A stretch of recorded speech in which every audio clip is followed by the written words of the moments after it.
Hi everyone, my name is Kerri Nelson and I did a study on the effects of repeated reading on various age groups.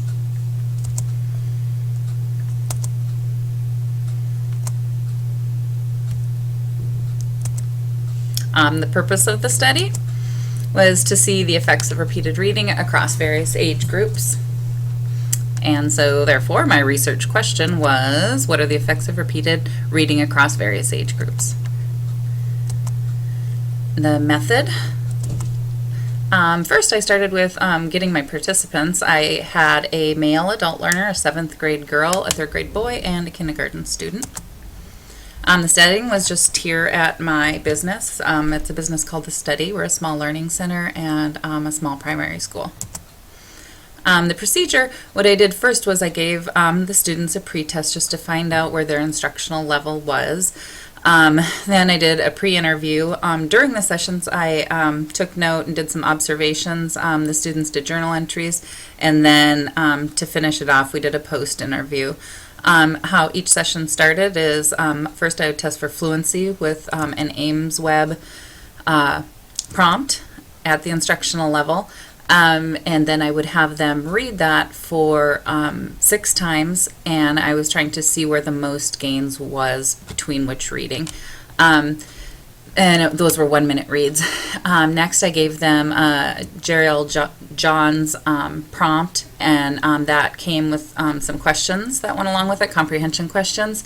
And then same thing, I had them read it 6 times. However, if they did get 100% in the first read, I terminated the test. There was big gains with the fluency.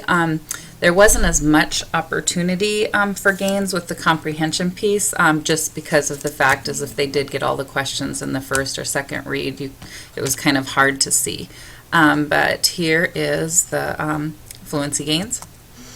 So here we see the bold, let's see, the bold numbers are where they had their biggest increase in the reads. And so you can see that the kindergartner had the biggest increase in between the 3rd and 4th read, the 3rd grader in between the 3rd and 4th as well, then the 7th grader in between the 4th and 5th, and the adult learner had his biggest gains in between the 3rd and the 4th. I added some vocabulary in case it was hard to understand, and how to read the charts and what it means. There were some recurring themes that appeared in my research.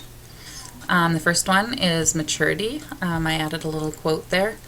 That had to do, the kindergartner really loved reading and she wanted to be with me all the time, whereas the other 3 had more struggles with their reading, and so it played a theme in my research.